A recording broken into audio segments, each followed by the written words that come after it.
Agência Sindical apresenta Repórter Sindical, o mundo do trabalho no ar. Muito bem, muito bem. Recomeça Repórter Sindical, o mundo do trabalho no ar. Aquilo que você viu foi o ensaio, tá? É que deu um problema aqui, por incrível que pareça. Essa semana deu problema nos computadores da Agência Sindical por causa do calor. Aqui a mesma coisa. Então a tecnologia avança, mas tem lá as suas barreiras e as suas dificuldades também. Mas vamos tocar, velho. A vida segue. Alguém tem que trabalhar nesse país e por acaso somos sempre nós, né? Hoje nós estamos recebendo José Elias de Góes, que veio lá da divisa de Osasco com Carapicuíba, num dia terrível para o trânsito de São Paulo, para falar sobre um importante órgão sindical de base, que é o Conselho Intersindical de Saúde e Segurança Social de Osasco e região, CISOR, e ele também preside o Sindicato dos Empregados em Concessionária de Veículos de Osasco e região. O programa é o segundo do mês, porque nós inauguramos aqui o mês de janeiro, tratando de um conselho semelhante que há em Limeira, que é uma importante cidade do interior de São Paulo, mais de 300 mil habitantes, cidade que é um polo industrial e comercial muito forte. Zé Elias Góes, muito obrigado pela sua presença aqui. Eu que agradeço pela oportunidade, né, pelo orgulhoso de estar participando do seu programa, um programa que tem uma inserção muito grande, um programa que tem um compromisso com a notícia verdadeira, né, imparcial, e isso para nós é a mídia que nós estamos precisando. A sociedade hoje, no atual condição, o que a gente está precisando é isso. Perfeito. Nós também temos a nossa jornalista Ariane Soares, que trabalha na agência sindical e que nos auxilia aqui no programa. Ela encaminha as perguntas dos telespectadores, dos internautas, perguntas também que a produção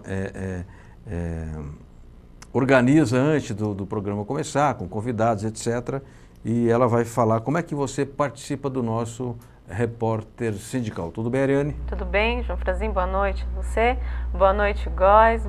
Obrigado pela sua participação e boa noite a você também, internauta, que nos acompanha aqui em mais um Repórter Sindical na web, ou seja, ou pelo Facebook, ou mesmo pela TV. Você pode mandar aí pra gente perguntas pelo o nosso WhatsApp, que é 011 94270 9363, 11 9243 94270 9343, perdão. Você também pode enviar pelo e-mail tv@agenciasindical.com.br e no Facebook estamos ao vivo. Lá você pode compartilhar, mandar as suas perguntas, sugestão de pauta também. E o Facebook é facebook.com/agência sindical ou facebook.com/João Franzin. Participe com a gente, estou aqui aguardando as suas perguntas e a você que já mandou para a gente aqui pergunta, muito obrigada. Muito bem, muito bem. Também temos a presença da Lúcia, companheira do nosso Góes. Muito obrigado pela sua presença. Hoje temos aqui também o Eduardo, o Edu Sandoli. Edu, confio em você, tá? E vamos tocar o programa, né? O Góes, são 35 ou 38 entidades que participam do Conselho. Elas são todas de Osasco ou Osasco e região?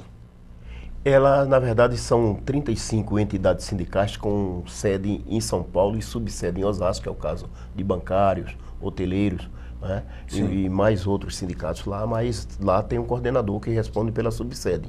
E são 35 entidades sindicais e 3 associações.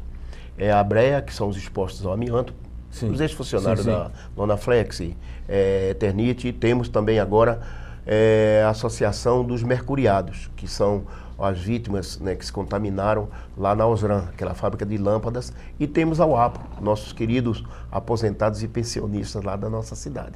Perfeito. Não dá para falar de Osasco sem prestar uma homenagem a um sujeito extraordinariamente trabalhador e correto, chamado Carlos Aparício Clemente. Clemente que se destacou como a principal liderança brasileira no combate aos acidentes de trabalho e hoje, já mais experiente, jovem ainda, um sujeito jovem, o Clemente, cuida da inserção dos portadores de deficiência no mercado de trabalho. Cuida, digamos, de cumprir a chamada lei de cotas. E tem feito um trabalho obstinado, um trabalho com resultados concretos e que faz com que as empresas cumpram a lei e deem oportunidade aos companheiros que portem algum tipo de deficiência física e etc. Deficiência auditiva, deficiência visual, também que tem alguma síndrome, como portadores de síndrome de Down, que acabam sendo incorporados ao trabalho e exercem funções importantes com dignidade. Ô Góes, é claro que a pauta sindical nesses últimos 15, 18 meses foi essa maldita reforma trabalhista, aquela terrível lei das terceirizações, da precarização e agora a reforma da Previdência. Eu quero crer que vocês se organizaram e fizeram combate a essa reforma neoliberais. Mas também tem as questões locais, porque o trabalhador mora no bairro, o trabalhador precisa de ônibus na hora certa, precisa de polícia para o posto policial, precisa de posto médico, precisa de creche, precisa de saneamento básico. Queria saber se vocês combinam essas duas pautas na atuação do Conselho. Dentro da necessidade regional, além das questões que são correlatas, diretamente ligadas aos trabalhadores, como é o caso do que você citou, a terceirização, a reforma trabalhista, né, que desmantelou aí o direito dos trabalhadores, né, 50, 60 anos de luta, né, que custaram sangue, suor, vidas, lágrimas, nós perdemos aí de uma forma muito, assim, sem fundamento. E o Conselho resolveu expandir a sua atuação. Nós criamos, juntamente ao Conselho, o Fórum de Desenvolvimento Regional. Opa! Junto. Então, esse Fórum de Desenvolvimento Regional, ele agora trabalha junto com o CIOeste, que é o Conselho formado pelos prefeitos lá dos 15 municípios. Sim, sim. E aí nós levamos nossas propostas a princípio, né? Como trata-se sindicalista,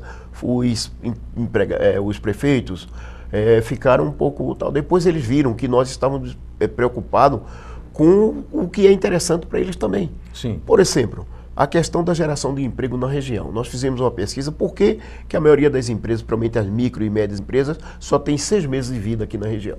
Fomos atrás dessas perguntas e vimos que era falta de incentivo. Então, Sebrae e Banco do Brasil começaram a se integrar também nesse conselho e nós conseguimos, através disso, fazer outras discussões. Por exemplo, a questão da mobilidade urbana. Tem uma grande obra lá, que é o Corredor Oeste, que está sendo feito, que vai da Vila Iara até Itapevi, que foi uma obra já dessa unificação entre... E essa obra é do governo do Estado? Essa obra é do governo do Estado com a contrapartida dos municípios. Né? E está um pouco parada agora devido à transição, essa mudança que houve de prefeito, mas já está retomando. Inclusive nós cobramos agora há pouco do governo do Estado o reinício das obras. E aí nós tratamos de coleta seletiva de lixo e destino para onde vai esse lixo. Nós tratamos, inclusive, tem uma cidade lá que nós estamos discutindo fazer um pool com os 15 municípios e uma cidade vai acolher uma central de tratamento de lixo, né? Porque os municípios gastam muito para mandar o lixo, coletar, sim, armazenar e mandar para os outros municípios para serem incinerados ou sei lá qual destino que eles dão.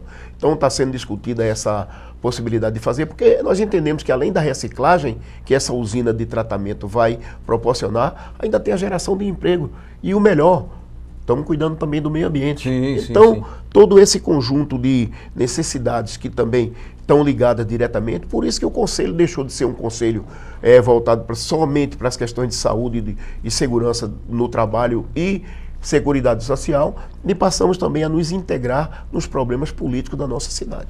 Perfeito. Nós estamos falando com José Elias de Góes, que preside o Sindicato dos Empregados em Concessionária de Veículos de Osasco e região. Osasco, para quem não sabe, nosso programa passa em Guarulhos. Claro, quem mora em Guarulhos sabe onde fica Osasco. Guarulhos mais a Zona Norte e Osasco mais a Zona Oeste. Mas o programa passa em Brasília também, no canal 10 da NET, né? E as pessoas de Brasília não são obrigadas a conhecer Osasco, mas é um centro importante aqui da Grande São Paulo, um polo econômico e uma cidade que tem forte tradição sindical.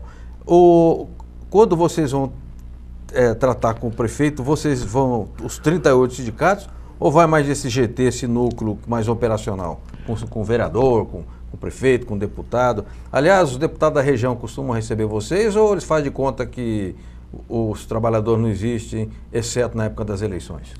Olha, nós, pela importância do Conselho, né? Porque hoje nós representamos cerca de 1.200.000 trabalhadores naquela região. Puxa né? vida. Apesar do desemprego, deve ter um pouco mais e um pouco menos, mas é interessante. Né? Os políticos sempre procuram o Conselho porque eles sabem da importância e da representatividade que os dirigentes têm diante das suas representatividades, né, dos trabalhadores. Então, nós procuramos, né, os deputados. Lá nós temos o deputado Valmir Pracidelli, que é um companheiro, ex-dirigente sindical, que disponibiliza todo o seu gabinete, todo o seu mandato em prol dos trabalhadores, e a gente tem outros, mas não são muito ligados aos trabalhadores, e inclusive agora nessa eleição eles vão ter problemas, né? Vão ter problemas porque nós não podemos permitir que esses deputados que votaram contra o interesse dos trabalhadores, que destruíram os direitos dos trabalhadores, sejam reeleitos. Para nós, será um retrocesso maior do que as perdas que nós tivemos com os direitos que foram suprimidos. Entendeu? E como é que vocês pretendem levar essa mensagem ao eleitor, no sentido de que não se deve votar em quem defende interesses espúrios e não interesse público? Vocês vão fazer boletim, jornal, redes sociais? Vocês têm uma rede de comunicação já articulada ou não? Na verdade, nós já confeccionamos agora 400.000, que nós chamamos de praguinha, né? Sim. Dizendo para não votar numa deputada lá da nossa região, a Bruna Furlan. Né? Sim, sim. Fizemos, distribuímos, inclusive na cidade onde ela mora. Né? E estamos planejando aí ações em aeroportos, em condomínio onde eles moram, onde eles tiverem restaurantes, né? Vamos estar mostrando para a população, mas principalmente esclarecendo para o trabalhador que ele não pode reeleger uma pessoa que votou contra os seus interesses. Né? Porque senão a gente vai tornar as coisas convenientes. Destrói o direito dos trabalhadores, vota contra e depois se reelege. Quer dizer, para dar continuidade ainda mais a um processo de desmantelo, um processo de desestruturação do direito dos trabalhadores. E não é só a questão dos trabalhadores, são os aposentados, são a juventude, né? Na questão da educação, é uma série de fatores, inclusive de áreas sociais, que a gente tem que impedir que esses deputados sejam reeleitos.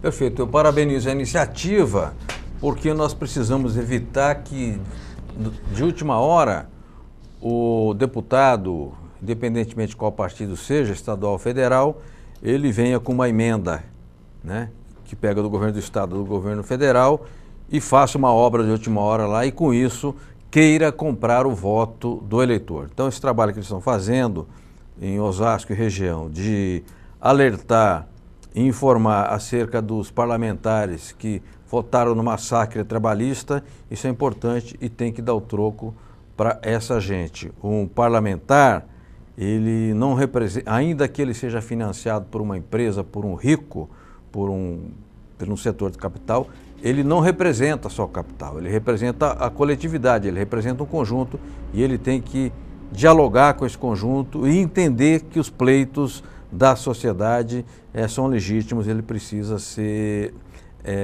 representante do povo, né? Já diz assim, ele não representa a Shell, não representa a Petrobras, não representa o Banco Itaú, ele não representa a pessoa jurídica, ele representa o povo. E o povo, através de suas organizações, tem que pressionar esses caras, e em alguns casos tem que pressionar a corja, porque é uma corja despudorada e que vota com a maior cara de pau contra o povo, inclusive contra agora essa reforma da Previdência, reduz pensão de viúva. Ou seja, leva miséria, leva dificuldade econômica para a pessoa idosa, que não tem como se defender, não pode mais trabalhar. É uma desumanidade gritante e tem que ser combatida e denunciada. O Eduardo nos avisa que agora vai entrar a sessão Fala de AP, com o Antônio Augusto de Queiroz, o Toninho, seu diretor de documentação. Eu quero crer que tem até uma novidade hoje no Fala de AP. Vamos ver que novidade é essa e depois eu comento. Vamos lá?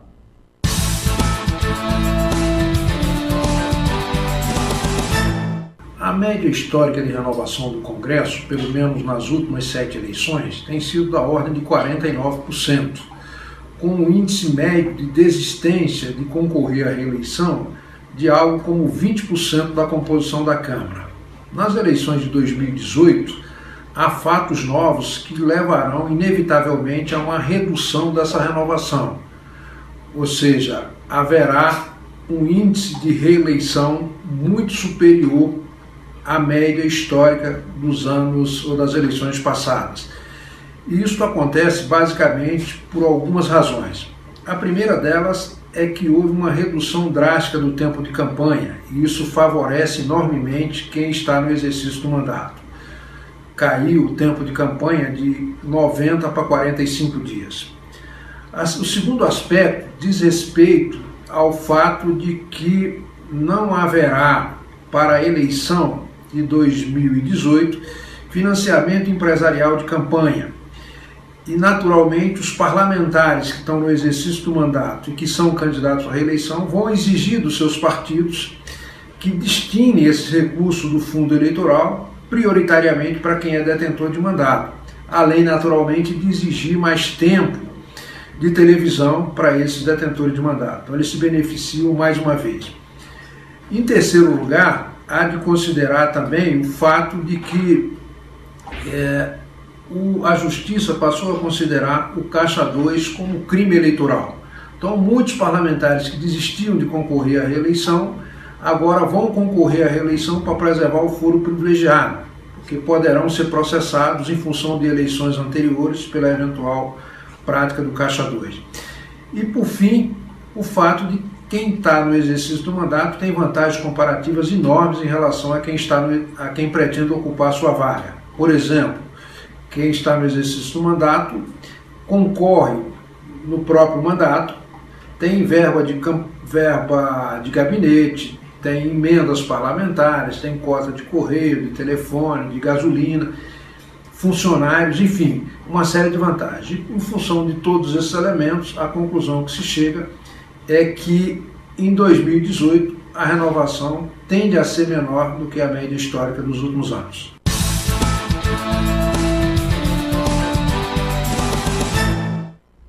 Muito bem, a novidade é que o Toninho não falou pelo telefone, ele gravou um vídeo e acho que daqui para frente será o padrão.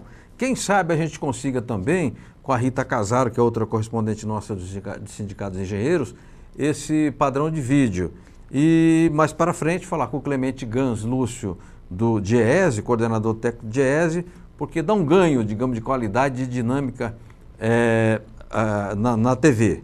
Eu quero, só para registrar, depois passar para as perguntas da Ariane, dizer que em Brasília, quando você quiser saber das coisas, você pode ligar para 3 caras. Para o Renan Calheiros, para o Rodrigo Maia ou para o Toninho do DIAP, tá? De preferência para o Toninho, porque o Toninho é do nosso lado e vai dar as informações daquilo que nos interessa e diz respeito. Ariane Soares, temos pergunta aqui ao nosso Góis? Vamos começar então com a pergunta do Luiz Arraes, presidente da Federação Estadual dos Frentistas. Ele diz assim: o Conselho Intersindical tem um papel fundamental na unidade dos sindicatos da região. No momento de reconstrução do sindicalismo, qual é a importância dele? Oh, que pergunta boa do Arraes, hein? A importância é que nós priorizamos o interesse dos trabalhadores, né? Na área, em todas as áreas, econômica, na geração de empregos, e a unidade nossa é um pacto que nós temos já há muito tempo sobre a questão a diversidade que compõe esse conselho. São pessoas que militam em vários partidos, várias centrais, e nós respeitamos a diversidade e damos liberdade para cada um, não discutimos a questão partidária. Nós discutimos a questão partidária quando se trata de partidos que estão oprimindo o povo, não é? E aí tem que ser discutido. Mas a importância desse conselho é essa, é de trazer a unidade e trazer principalmente o respeito mútuo entre companheiros e o Conselho Intersindical. Nós temos uns companheiros que a amizade ela ultrapassa a questão do sindicato. Sim, né? Sim. É a amizade já de amigos, de companheiros, de fazer churrasco, aniversário de um companheiro, nós comemoramos, nós estamos sempre juntos ali e discutindo principalmente os pontos principais da política atual, tanto na nossa região como a política estadual e a política nacional. Então, é um instrumento de organização e é um instrumento que sabe fazer a política e também sabe se colocar no seu devido lugar quando a questão ultrapassa. Por exemplo, agora mesmo nós assinamos um documento embasado em termos jurídicos na questão de um compromisso entre os 35 sindicatos. Olha. Por exemplo, na nossa região, ninguém funda sindicato na base lá onde já existe o sindicato. Poxa, que beleza. Só que é bom, né, eu já falei isso na reunião e vou voltar a dizer, esse documento, ele é um documento que preserva a entidade sindical, mas ele também não é um instrumento que protege o, politicamente e popularmente falando, pelego. Né? Sim, o sujeito acomodado. Exatamente, ele não permite a formação de um sindicato na base existente, mas ele permite proporciona a questão de uma oposição legalmente constituída. Claro. Né? Porque aí tem outro problema que nós também, entre nós foi consenso. Os problemas internos da diretoria nós não nos envolvemos. Né? Correto, perfeito. Eles resolvem, aparam as arestas, só que no momento em que não há consenso, que existe uma divisão, duas chapas, aí nós vamos para o lado, vamos escolher o lado. E o lado é aquele que a gente sabe que os companheiros têm um mínimo de compromisso com os trabalhadores que eles representam. Perfeito, muito bom esse pacto, digamos, no bom sentido, de não fracionar as bases sindicais, por duas razões. Primeiro, que você, quebrando a base, você enfraquece a representação. E segundo, que não alimenta uma indústria que existe em certas instâncias do Estado brasileiro de ficar dando carta sindical mediante pagamento. Né? Você prova isso? Claro que eu não provo. Mas que existe, existe. Eu não estou no movimento sindical, não comecei ontem. Então, esse tipo de iniciativa ajuda na outra ponta também. Portanto, parabéns, ela é muito, muito importante para evitar esses problemas de quebrar base, depois o meu sindicato. Você é dono de sindicato agora? Você é dirigente, você passa dirigente. Lá, não é? Está dirigente. Está dirigente, né? O sindicato, ele pertence a uma categoria profissional e a direção tem, digamos assim, tem uma autorização para cumprir um mandato durante um certo período. E também, se não cumprir direito e se ficar pisando na bola e fazendo coisa errada, a base tem todo o poder para ir lá fazer assembleia e dizer, vocês não servem mais, vamos botar um outro pessoal mais preparado, mais competente e mais comprometido. Isso já aconteceu 2 vezes em nossa região. É verdade? O trabalhador não quis mais aquela representatividade. Trocou e o cara tá isolado. Né? Olha. 2, entendeu? Muito bom, parabéns. Ô Góes, é claro que um conselho não é um órgão copulista. As centrais são bem de cúpula. Aliás, eu falo para meus amigos das centrais sindicais, às vezes tem melhor, desce de vez em quando do avião e dá uma volta na base, né?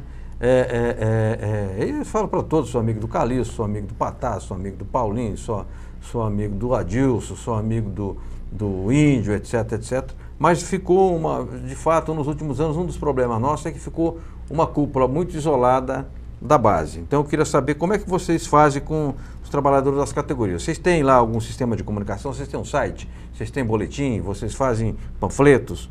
Como é que vocês levam as mensagens para a base desse grupamento aqui de 35 sindicatos mais 3 entidades? Nós temos o site, o e-mail do Conselho, né, que é o @uol.com.br. E tem o site também E tem o site, e quando nós temos essas questões, uma coisa que é muito interessante é nós tirarmos uma matéria, tá? Sim. Porque a matéria que vai ser falada em Jandira, ela é falada em Carapicuíba, ela é falada... E as entidades sindicais colocam essa matéria do Conselho em todos os seus informativos, independente de central, porque não é uma coisa do Conselho, é uma coisa do conjunto. Entendi. É um documento tirado onde nós falamos uma língua só, para que o trabalhador de Jandira, de Carapicuíba, de Itapevi, de Taboão da Serra, ao ler, ele se identifique e saiba que está sendo discutido aquele ponto, aquele problema na região inteira, nos 15 municípios. Perfeito. Eu quero aproveitar a presença da Ariane Soares, que está esses dias ainda afastada lá da labuta na agência, para que a gente divulgue no site da agência, no boletim eletrônico, Ariane, tanto o site do Conselho Intersindical de Osasco e região e também o de Limeira, para a gente fazer lá uma sessão de mídia e divulgar, deixar alguns dias no nosso site, porque Eu fiz lá um post sobre o site da agência ontem à noite e vários amigos meus jornalistas disseram, eu acesso todo dia. Então, aí eles acessarão também esses outros sites como fonte de informação. O Eduardo, implacável diretor, voltou com aquela gana toda, com chicote. Edu é um doce corintiano. O Edu está me dizendo que tem uma reportagem. Há uma entrevista com Miguel Torres, acho que foi eu mesmo que fiz, presidente do Sindicato dos Metalúrgicos de São Paulo e dirigente da Força Sindical, sobre o Ministério do Trabalho. Então vamos assistir a entrevista e depois, se precisar, o Góes faz algum comentário aqui também. Vamos lá? Miguel, como é que o movimento sindical pode fazer e deve fazer para ajudar a valorizar e retomar o papel histórico do Ministério do Trabalho? O Ministério do Trabalho hoje não atende às necessidades dos trabalhadores. Eu acho que isso é um papel que teria que ser revisto e o movimento sindical tem que fazer essa reflexão, ajudar a resgatar o papel que o Ministério do Trabalho tem e nasceu para isso, né? O papel importante, não só da mediação, né, do trabalhador e empresário, mas sim de fazer propostas para melhorar as condições de vida e trabalho de toda a população brasileira. O Ministério do Trabalho que é um dos símbolos do trabalhismo. E hoje nós vamos ver que quem era para ser guardião do trabalhismo está jogando contra o trabalhismo, né? Então, infelizmente, a gente tem que resgatar o Ministério do Trabalho, que tem o seu papel, tem a sua história, e eu acho que para o trabalhador é imprescindível esse resgate. Ô Miguel, você não acha que o movimento sindical, tomado pelas demandas cotidianas, que tem muita coisa para fazer, não acabou deixando um pouco de lado essa preocupação? Eu acho que se acomodou, acho que o movimento sindical se acomodou o Ministério tinha um trabalho razoável, a política entrou um pouco no meio disso, e o movimento sindical se acomodou, deixou para lá e começou a tentar resolver as coisas diretamente na base, que é importante, isso é legítimo, mas esqueceu dessa mediação, dessa proteção e obrigação que o Ministério do Trabalho tinha, né? Vou dar um exemplo aqui para vocês. Um órgão super importante, talvez dos mais qualificados que nós temos, que é a Fundacentro. Papel estratégico na saúde e segurança do trabalhador. Nasceu para proteção ao trabalhador, a empresa já ajudando na produtividade, inclusive, mas para o trabalhador dentro da questão da saúde e segurança. Hoje é um navio que está atracado já com clacas que não anda, não sai do lugar. Miguel, no caso dos metalúrgicos, que tem muitas fábricas, pequenas, micro, grandes, tem a questão do acidente, da CIPA, da CIPAT, do agente, que às vezes o agente que contamina a saúde precisa de ter inspeção, o auditor fiscal precisa ir lá fazer uma inspeção. Tem fiscais suficientes? Não tem. Infelizmente, os que têm fazem o que dá para fazer, a gente sabe o esforço que os auditores fazem, mas é totalmente insuficiente. Eu não sei quanto tempo faz que não empossam mais auditores. Isso é grave. Não é só isso. O movimento sindical tem ajudado a superintendência aqui de São Paulo e também no interior, às vezes, de materiais básicos para o funcionamento. Então, eu acho que nós temos que, esse resgate, essa obrigação nós temos que fazer de estar denunciando. Nós já estamos denunciando há algum tempo, o movimento sindical tem denunciado, mas nós temos que fazer um pouco mais que isso, que é resgatar essa importância do Ministério. Muito bem, nós voltamos com o Repórter Sindical Mundo do Trabalho no Ar, hoje o segundo programa da série Sindicalismo e Conselhos Sindicais, a atuação desses conselhos, a sua constituição, o seu, digamos, programa de ação também, e falando com José Elias de Góes, que é do Conselho de Osasco e região. Ô Góes, o Miguel fez uma série de observações a respeito do esvaziamento do Ministério do Trabalho. Você sente isso também lá na região de Osasco? Olha, no Ministério do Trabalho, antigamente, antes superintendência, subdelegacia do trabalho antigamente, com a doutora Lucila, quem bancava a superintendência já naquela época era o Bradesco, Cidade de Deus. Então nós questionamos a subdelegada. Eu falei, como que um instrumento, né, que está aqui não é do trabalhador, mas é da sociedade e é bancado pelo patrão, acha que isso é, então vocês ajudam. Então de lá para cá nós temos ajudado. Tá. Para você ter uma ideia, nós conseguimos agora há pouco fazer uma reforma no prédio, perdão, porque a sala do superintendente, ela estava numa situação insalubre. E aí os sindicatos se cotizaram e fizeram lá pintura, a reforma. Nós fizemos a reforma, contratamos uma empresa, pagamos e fizemos a reforma. O elevador não funcionava, nós compramos a peça que estava faltando. Hoje o elevador funciona. A questão, para você ter uma ideia, até água mineral e café somos nós que compramos. Até hoje? Até hoje, sabe por quê? Porque nós temos um superintendente lá, que ele é um cara que ele não tem nem... Faz muitos anos que os funcionários do Ministério do Trabalho não têm um reajuste decente, né? E ele trabalha hoje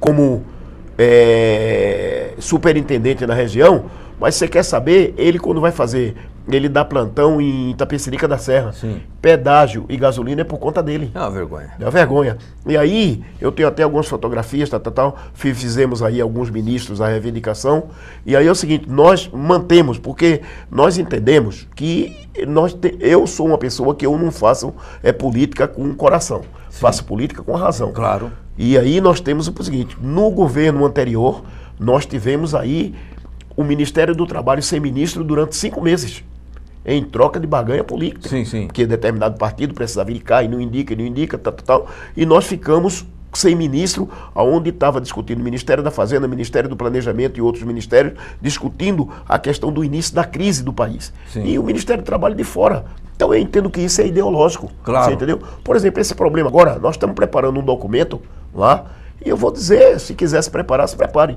Nós vamos preparar mais um protesto na frente da Superintendência do Trabalho aqui na Martins Fontes. Martins Fontes. No centro de São Paulo. No centro. Sabe por quê? Porque o superintendente que está aqui, ele recebe ordem de Brasília. Você entendeu? Então, hoje, para você ter uma ideia, eles estão precarizando o Ministério do Trabalho, porque o Ministério do Trabalho hoje não assume mais seguro-desemprego. Sim. Nem carteira profissional eles emitem. Só quando existe um litígio na questão do seguro-desemprego é que entra o Ministério do Trabalho. Mas está lá. Em 2002, 2003, nós tínhamos 26 fiscais. Hoje nós temos 8. 4 pediram aposentadoria prematura e vieram 3 de uma região. E eles estão hoje pedindo aposentadoria e estão desmotivados. Porque o ambiente de trabalho, que às vezes para o profissional não é só a questão econômica, é a questão da infraestrutura, claro. de poder trabalhar. Então nós também estamos sentindo esse problema lá na nossa região e nós estamos atentos e vamos começar a fazer atividades em frente das agências da Previdência Social em consequência da reforma da Previdência e no Ministério do Trabalho, porque é uma vergonha o que está acontecendo aqui no nosso país. Indicada, né, uma ministra, né, que já vem de um deputado, ex-deputado que não tem nenhuma qualificação moral para poder indicar a filha dele que também já tem um histórico dentro da questão da relação trabalhista, que não respeita direito trabalhista, que só nega direito e ser ministra do trabalho. Isso é um escárnio para a sociedade e para o cidadão brasileiro e o trabalhador principalmente. Perfeito. Eu me lembro, eu não vou citar o mais recente, porque a gente tem vários amigos que foram ministros e aí a gente fala de um, não fala do outro. Mas vamos voltar lá nas antigas. Ministro do Trabalho, João Goulart, Jango, dobrou o salário mínimo. Naquela época, o ministro do Trabalho, o Ministério, estipulava o valor do salário mínimo. Depois nós tivemos o doutor Almino Afonso. Pessoas desse gabarito, agora a história é, digamos, manchada por uma candidata ao Ministério que não tem biografia, tem BO. Tem a folha corrida. Nós não podemos aceitar porque isso é uma desmoralização para a pasta, uma desmoralização para os trabalhadores e para a história do Ministério do Trabalho. Muito bem, nos avisa o Edu que temos mais perguntas, eu queria passar para a nossa Ariane Soares, senão só fico eu falando aqui. Que pergunta temos para o nosso Góes, Ariane? Nós contamos agora com a participação do professor Oswaldo Augusto de Barros. Ele é presidente da Confederação Nacional dos Trabalhadores em Estabelecimentos de Educação e Cultura. Combatente participativo companheiro. Gostaria que você de uma forma simples, esclarecesse como o trabalhador efetivamente pode participar para ajudar os conselheiros sindicais de saúde e previdência social, para dar sustentabilidade ao trabalho dos respectivos conselhos. Olha, primeiro, antes de responder, eu queria dizer o seguinte, que essa reforma trabalhista, ela, na verdade, ela foi nociva a todo o conjunto de trabalhadores e dirigentes sindicais, né? Mas o dirigente sindical, ele é um ser dentro do universo do trabalho privilegiado. Sim. Porque ele tem infraestrutura, ele tem informações, ele lê 2, 3 jornais por dia, depende se ele quiser ler, né? Sim, sim. Acessa a internet. Tem estabilidade no emprego? Exatamente, tem estabilidade no emprego. Às vezes, enquanto a categoria às vezes não recebe, o salário está atrasado 1 mês, 2 meses, o dirigente sindical recebe até com antecedência, né? E nós temos a atribuição, porque a informação, ela é para ser adquirida e ser repassada para aqueles que não têm condições, porque o trabalhador, ele entra no emprego, ele não tem condições. O tempo que ele tem é justamente a hora de almoço. Então você distribui informativo, distribui informações para ele, para que ele possa se atualizar. Ir com um carro de som na frente da empresa, educar o trabalhador e trazer ele para ser um parceiro dentro das necessidades que são suas ou nossas, não é? Agora, o que está faltando é isso, é a falta de informação, é a falta de o sujeito repassar aquilo que ele tomou como conhecimento para si, se apropriou daquele conhecimento e não é um conhecimento. Quando o conhecimento fica retido com a pessoa, ele passa a ser uma coisa exclusiva de alguém e não do conjunto, pelo menos o que ele representa. E aí nós temos esse problema lá. Por exemplo, eu sempre critico. Nós realizamos seminários, lá em Osasco nós criamos a Semana Municipal de Prevenção de Acidente de Trabalho. Olha. Temos a Semana do Trabalhador. E a criação do Conselho? Do Conselho. Oh, que beleza, junto hein? Com o prefeito. Foi o prefeito Emílio e agora o prefeito Lapas. Criamos uma curadoria que discute os problemas dos trabalhadores na região e em Osasco e também organiza o 1º de maio. E nós lá em Osasco não fazemos festa em 1º de maio, não é? Nós fizemos um show quando estava na época das vacas gordas. Agora o que é que nós fazemos? Nós trazemos palestrantes, convidamos os trabalhadores, porque você levar dirigente sindical para assistir palestra é uma coisa que ele já devia estar atualizado. Você tem que levar o trabalhador. E aí, uma coisa que eu defendi e está sendo feita, graças a Deus, é justamente o seguinte: todo o conteúdo da Semana Municipal do Trabalhador seja editado numa cartilha e seja entregue a cada trabalhador dentro da empresa, que é para ele saber que o que está sendo discutido em seu benefício. Perfeito. Né? Eu não sei se eu tenho tempo para falar aí no Pode. Uma coisa que eu queria falar é o seguinte, não sei se eu respondi a pergunta do professor, mas uma coisa que eu observo é que essa reforma sindical, na verdade, ela atingiu todos os dirigentes sindicais, todos os sindicatos. Porém, a derrubada do imposto sindical e a tecnologia é uma coisa que os sindicatos já deviam ter se preparado há anos. Verdade. Porque o Augusto Carvalho, nós fomos a Brasília há muitos anos atrás, ele já estava tentando derrubar o imposto sindical.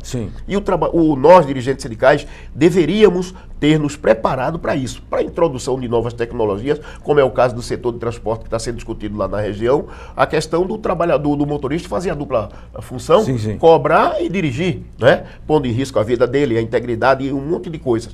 E aí também tem outra coisa. Agora, com essa queda do imposto sindical, alguns dirigentes sindicais que estavam aí na zona de conforto, ele vai ter que se decidir. Ou ele vai enfrentar o patrão, ou ele vai cair fora do sindicato, ou ele vai enfrentar uma oposição que vai retirar ele de lá, porque ele tem que se decidir. Ou ele assume a responsabilidade dele como dirigente sindical para atender as demandas e as necessidades dos trabalhadores, ou então a própria categoria vai retirar ele, como foi retirado vários dirigentes sindicais que estão aí no ostracismo lá na questão sindical. Então, de um lado foi ruim, mas do outro a gente vai ver que o cara hoje vai ter que ir para a base, fazer associado, criar instrumentos para poder manter a sua entidade sindical verdadeiramente mantida pelos trabalhadores. Perfeito. Góes, vai ter um intervalo, mas antes do intervalo eu queria perguntar, me responda rapidamente. Eu sou um cobrador de ônibus lá em Osasco, Carapicuíba, tem um problema no meu bairro, procurei o vereador, não resolveu, fui na igreja, não resolveu, aí eu soube que tem um conselho. Eu posso procurar o conselho encaminha? Ele pode procurar um conselho, inclusive nós somos muito procurados para resolver questões de demanda de saúde, né? Por exemplo, a questão da febre amarela. Certo. Agora, nós estamos atuando lá na região, né? Cuidando também junto, porque o Conselho Intersindical tem essa atribuição também. Inclusive, dia 1º de dezembro, nós juntamos com as administrações dos municípios, né? Preparamos uma ação contra o dia 1º de dezembro, que é o Dia Mundial de Combate à AIDS. Fazemos uma grande atividade na região, com carro de som, esclarecimento, tenda, profissionais. E aí qualquer trabalhador está livre. O telefone do conselho é o 3681-4772 e o nosso e-mail é conselho@ual.com.br. Me repete aqui o telefone, 3651 2132 e 3681 4772. Faça a sua denúncia que nós não podemos não resolver, mas nós vamos atrás tentar solucionar o problema e denunciar. Muito bom, muito bom. Edu, temos um intervalo. Vamos ver o que vai passar hoje no intervalo e depois a gente volta com o programa tratando do Conselho Sindical de Osasco e região. Vamos lá?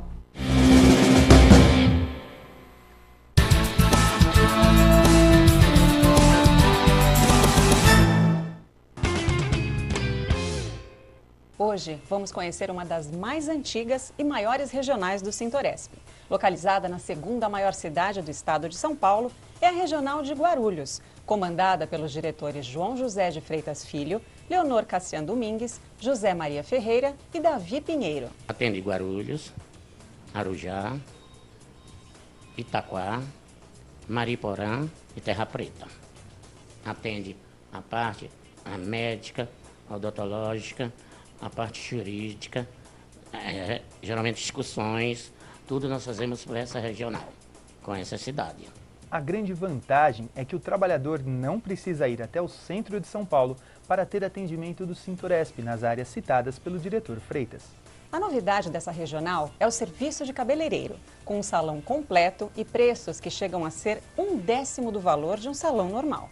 Mas não é apenas um salão de cabeleireiro completo que você tem nessa regional. Um serviço odontológico de primeira linha te espera, com 2 consultórios equipados para os principais serviços na área. Confira quais são. Na parte clínica envolve avaliação, restauração, limpeza, tem a especialidade de periodontia, tem ortodontia, tem prótese, cirurgia simples e cirurgias mais complexas. E tratamento de canal, endodontia também. A Regional de Guarulhos tem também um departamento jurídico com advogados preparados para orientar e solucionar da melhor forma possível os problemas do trabalhador da categoria. Às vezes ele vem com alguma dúvida, algum problema que aconteceu na empresa, a gente faz uma convocação para a empresa vir aqui. Aí quem cuida já é o departamento de coletivas da subsede que a gente faz esse trabalho aqui. Ou pode se tornar um processo, realmente, se não houver outra saída, né? Se a gente não conseguir resolver administrativamente, ele vira um processo trabalhista, uma reclamação trabalhista. Quantos funcionários vocês têm aqui na Regional só de Guarulhos? Atualmente 49. Tem alguma ideia de quantas pessoas passam por aqui, associados aos trabalhadores? Em média, de 130 a 150 por dia.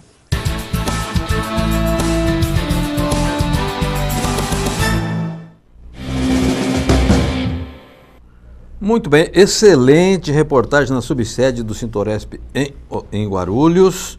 Eu quero aproveitar, falar em Sintoresp, mandar um abraço ao Calazans, seu presidente, ao Lacerda, advogado, ao Rubens, que é diretor financeiro. Aproveitando aqui, eu sou do interior, então tinha aquele serviço de alto-falante que a corneta ficava em cima da igreja, Sim. né? Então, aproveitando que o serviço de alto-falante, mandar um abraço também para o professor Oswaldo, que fez a pergunta. E ao Magre, meu amigo Antônio Rogério Magre, tentei falar com o Magre. Amanhã não tem reunião em Guarulhos, viu, Magre? Então ficou para a próxima quinta. Aproveitando aqui para dar a informação.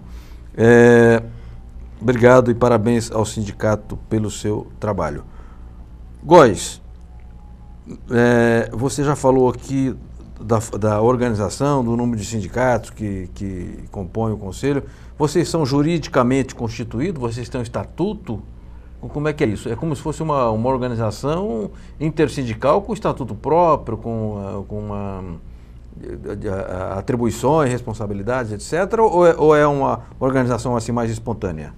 Não, nós temos estatuto, nós temos CNPJ, somos legalmente constituídos e, inclusive, nós criamos também lá na região de Osasco, né? Fomos até, na época, o secretário, o ministro da Saúde era o Bajas Negri. Nós subimos através do Clemente, né? Dos metalúrgicos, que é um sindicato muito atuante, principalmente na área de segurança e medicina do trabalho, que existia um projeto chamado RENAST, a Rede Nacional de Atenção Integral à Saúde do Trabalhador. Fomos lá, fomos o primeiro a instituir a Sereste em Osasco, no Brasil. E o Sereste, a RENAST, ela recebe recursos que vêm de fundo a fundo. E nós criamos a ALO, Associação Laborativa Oeste, que era justamente para receber os recursos. Entendi. Depois, nós entendemos que quando a gente lida com dinheiro, fica um negócio meio complicado. Sim. Então, esse dinheiro, ele vem fundo a fundo, ainda hoje vem. Hoje nós temos lá no Caixa, devido a problemas burocráticos, né? Agora tivemos uma reunião com o Conselho Municipal de Saúde, uma prestação de contas com a nova administração, que nós temos hoje 3 milhões de reais para investir em saúde do trabalhador na região. Puxa vida, que beleza. E aí esse dinheiro, Osasco ficou como fiel depositária. E a sede, e ela atende aos 14 municípios. Né? E aí a gente fomenta a saúde do trabalhador. Temos o Centro de Referência de Saúde do Trabalhador, que é organizado hoje, tem o Felipe, que é o diretor de saúde do trabalhador, que nós criamos esse cargo com o prefeito Emílio, e temos o Dr. Wilton Riley, que é um especialista na área de saúde do trabalhador, né? Com carteira de cliente no Japão, nos Estados Unidos, com convênio com o Hospital Monte Sinai, que lá é o contrário, lá eles têm tecnologia, têm recursos e não tem o doente, e aqui nós temos o doente. Né? Aí nós fizemos esse intercâmbio, e hoje vem 30 mil reais todo mês para a prefeitura. Então o fundo municipal é quem recolhe esse dinheiro de fundo a fundo como verba carimbada que vai ser usada na saúde do trabalhador. Puxa, estou muito feliz em ouvir esse seu depoimento e repito, ainda bem que o nosso programa passa em Guarulhos agora sábado, no canal 3 da NET, né? Passa sábado às 20h30, às 21h30, e passa em Brasília também no canal 12 da NET, na terça-feira das 19 às 20 horas, e aí a reprise. Para que os sindicalistas vejam que é possível sair da ladainha só da coisa da base. É importante, evidentemente, é o mais importante. Agora, é possível ir muito além disso, formando entidades sérias, consequentes, responsáveis, íntegras, e com esse resultado que está sendo relatado aqui, né? Mas isso, infelizmente, não sai na Rede Globo, não sai na Record, sai aqui num programa de TV residual, né, que a gente toca com tanto empenho e tanto esforço. Mas nós vamos divulgar tudo isso lá na rede da Agência Sindical, boletim eletrônico, Ariane, e tudo mais, para que mais pessoas tenham conhecimento e se sintam estimuladas a fazer isso. O povo tem poder, o povo organizado tem poder, e aqui o Góes está mostrando isso. Queria saber se tem alguma pergunta, você pode encaminhar o nosso convidado de hoje. Vamos encaminhar a pergunta do Robson Jogazola, jornalista da FEComerciários. Ele diz assim: o senhor tem testemunhado a participação e engajamento de jovens trabalhadores em seu conselho e no movimento sindical como um todo? Olha aí. Então, esse era um dos grandes... Como eu falei no início, nós temos um grupo aí de 10 companheiros, né, que discute a política regional, os problemas mais imediatos. E aí nós tínhamos uma dificuldade muito grande de proximidade com a juventude. Sim. Porque a gente olha aí para o movimento sindical, são presidentes de sindicato que estão há 20, 30 anos, né? Diretorias que estão aí já também carcomidas, já estão até já acomodados porque já aposentaram, então não existe mais a necessidade da luta, né?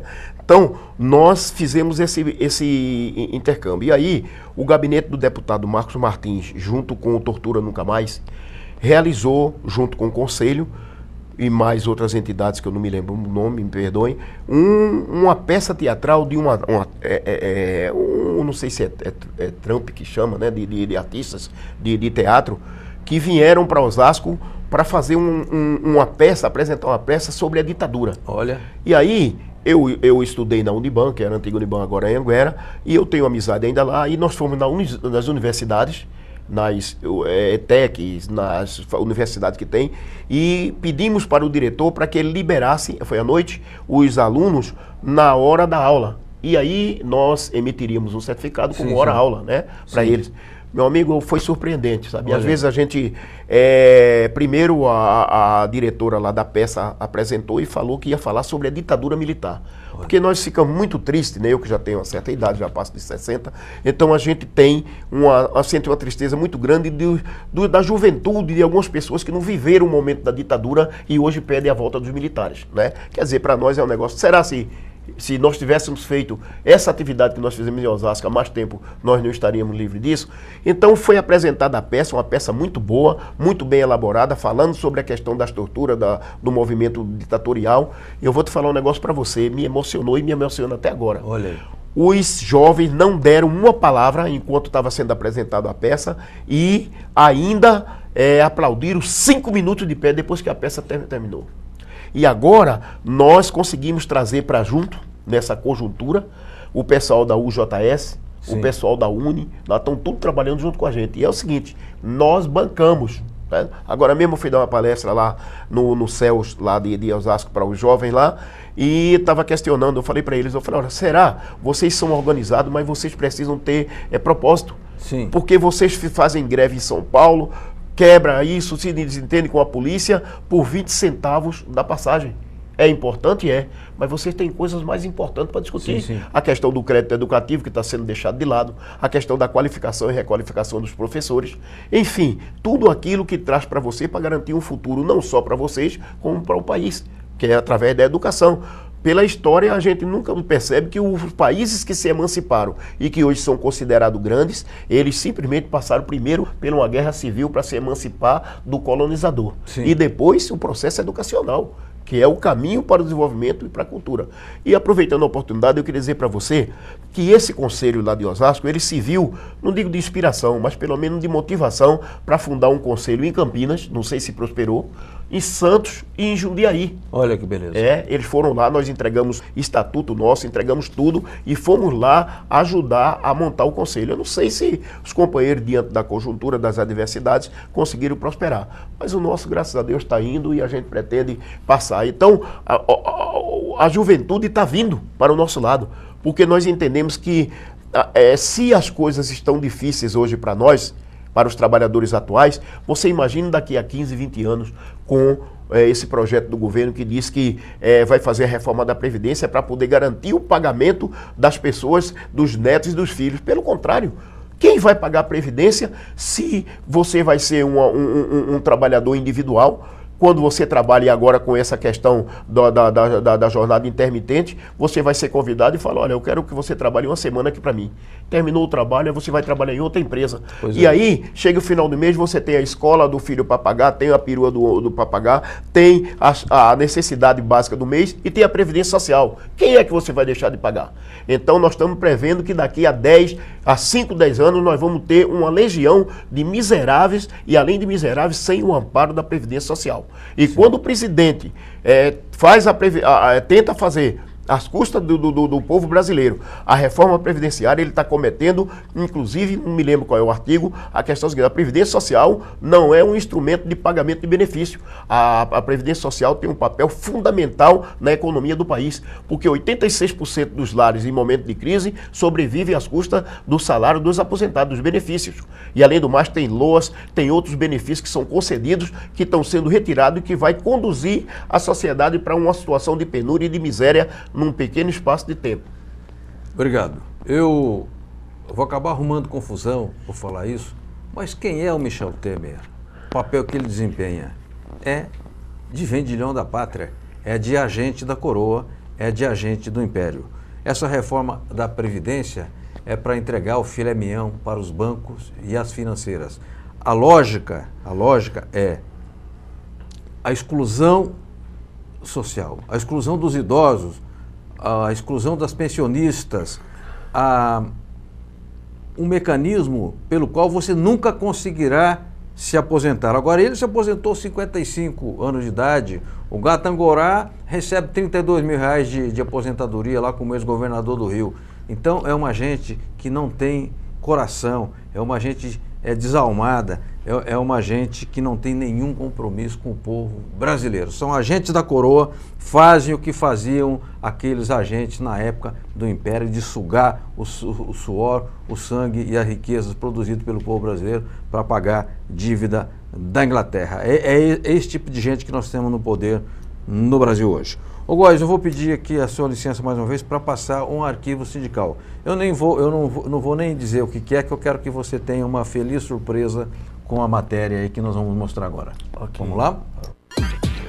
Arquivo Sindical. A história vivida do sindicalismo brasileiro.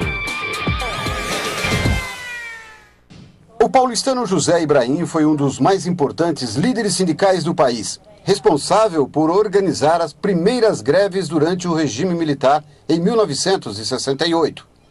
Ibrahim participou da fundação do Partido dos Trabalhadores, da CUT e da Força Sindical. Nos últimos anos de vida, estava vinculado à UGT, a União Geral dos Trabalhadores, e ao PSD, Partido Social Democrático. Ibrahim morreu no dia 2 de maio de 2013. O Câmara Aberta Sindical foi o último programa de TV a entrevistá-lo. A primeira vez, dia 6 de março de 2013, ao vivo, quando ele veio ao programa. A outra, dia 4 de abril do mesmo ano, durante o lançamento do livro As Duas Mortes de Vlado, do jornalista e escritor Audálio Dantas. Essa nossa Comissão da Verdade está trabalhando muito bem, na minha opinião. Começou bem, né? E está procurando os setores organizados que resistiram e que sofreram com a repressão, né? Então hoje é o movimento sindical que está tendo esse espaço, então isso é importante.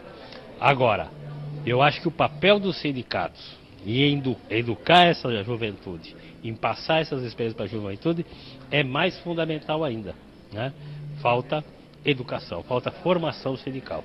E eu acho que o próximo passo é se fazer isso. Muitos sindicatos já o estão fazendo, né? E eu acho que o conjunto deve fazer também, entendeu?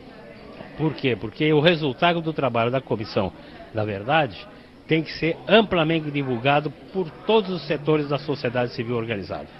E eu acho que o movimento sindical tem um papel importante aí. Hoje, 51 anos da implantação do regime militar, nossa homenagem a este representante dos trabalhadores que dedicou a vida a combater a ditadura e as injustiças sociais. Arquivo Sindical. A história vivida do sindicalismo brasileiro.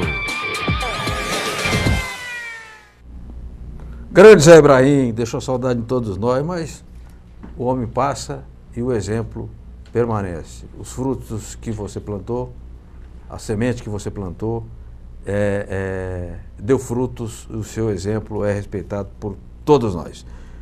Góes, faltam 3 minutos para nós terminarmos aqui o programa, que hoje está tratando do Conselho Intersindical de Saúde e Seguridade Social de Osasco e região, o CISOR.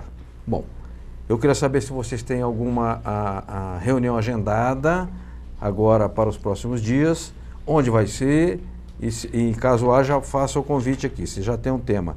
E também queria que você repetisse o telefone da entidade para que as pessoas possam entrar em contato. O telefone da entidade é o 36814772, o e-mail é cisor@uol.com.br.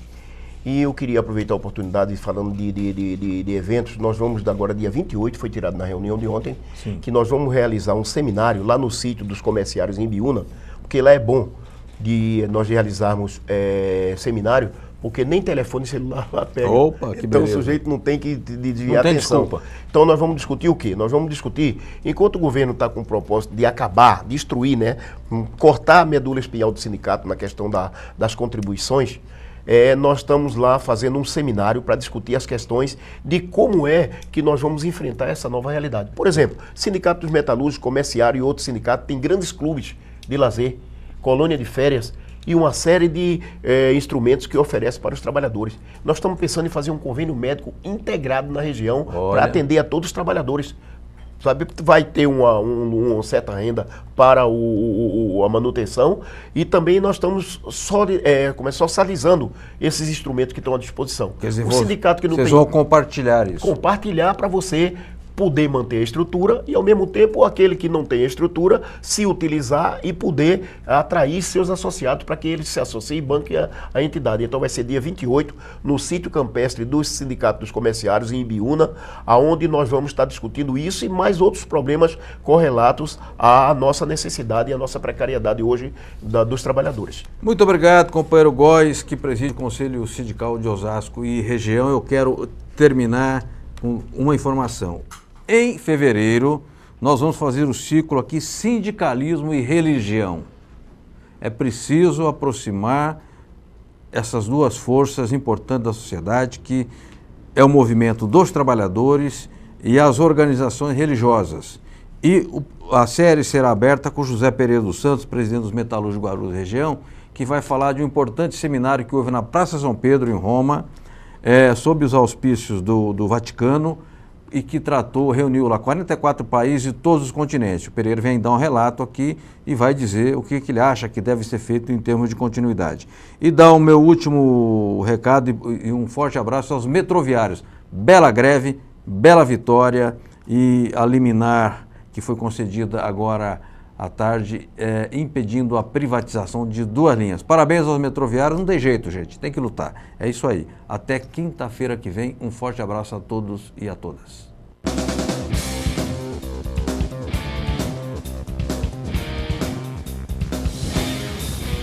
A Agência Sindical apresentou Repórter Sindical, o mundo do trabalho no ar.